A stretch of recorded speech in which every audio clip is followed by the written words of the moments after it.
The numbers keep coming week by week. In Ohio, a joint operation between federal and state officers recovered 35 at-risk missing children. A similar operation rescued 39 missing kids in Georgia. Behind all this success, a unit of the US Marshals Service, the Sex Offender Investigations Branch, is made up of only 3 men working overtime to save as many kids as they can. When I assumed this position as the branch chief of this Sex Offender Investigations Branch, my eyes were opened. There's over 430,000 missing kids a year in our country. Of those, at least 65,000 are victims of the commercial sex industry. We're trying to have an impact. We're trying to do the best we can with the resources we have in place. Ongoing riots and violence against federal courthouses in Portland and elsewhere, however, are taking agents away from this important work. But it's a zero-sum game. In order for us to deploy these resources, it detracts from other mission sets that are often equally as important. Our leadership is very passionate and supportive of this initiative, and we're trying to throw as many resources as we can to make an impact, but the reality is we're just scratching the surface. These operations are also complicated because those rescued need special care. Historically, we're cops and we catch bad guys, but we're catching good people now. We're catching kids.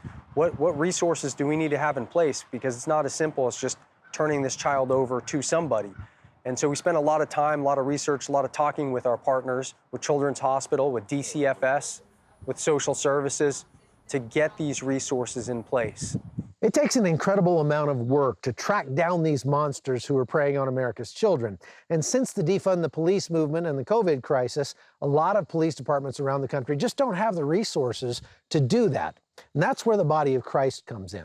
There's several ministries out there that are now packaging up the information that cops need and passing it along. One of them is All Things Possible Ministries, Victor Marx's outfit. His new chief operating officer is a guy that I went to Ranger School with like 100 years ago. There are 150,000 new sex ads a day in America. They need help on the front end identifying the victim.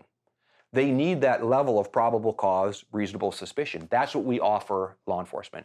So we figure out who those girls are that are being sold, potentially who their trafficker is, and we push that information to law enforcement to take action. And then they will conduct an operation, a sting, and they will confront that girl and offer her a new life, a path to freedom. And what they find is often chilling. There are particular traffickers that will target Christian girls to get the small potatoes, to get the girl who comes from a broken, abusive relationship. That didn't stroke his ego. But for him to be able to pluck a pretty young woman from a Christian family in the suburbs and turn her out to be trafficked, that was an ego boost for him. The Trump administration is taking action to put a stop to these heinous crimes.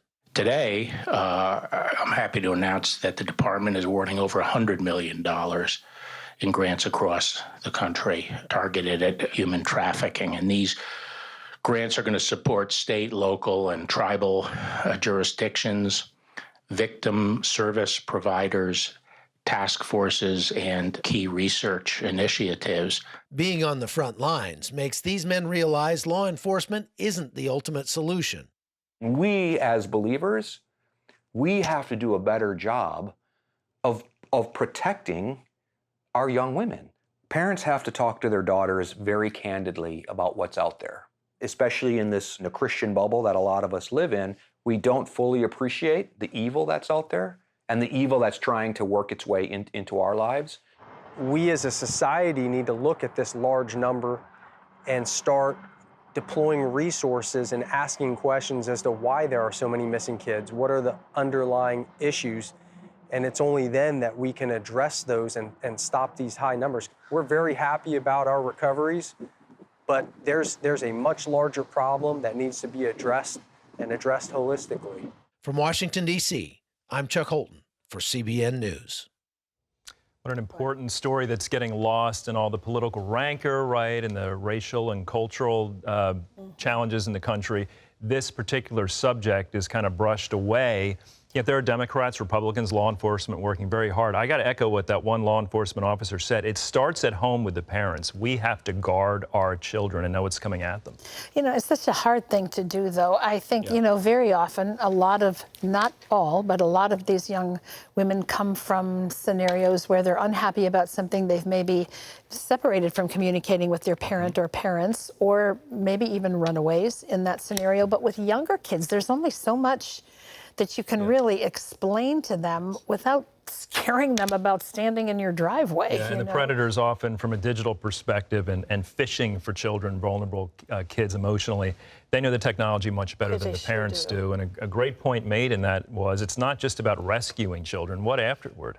Emotionally, spiritually, even physically, how do we help people on the road to healing? So it's a very important topic. It is a road. Yes, it is a journey. Absolutely.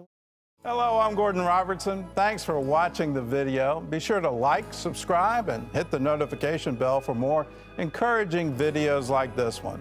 Welcome to the 700 Club Interactive family, and God bless you.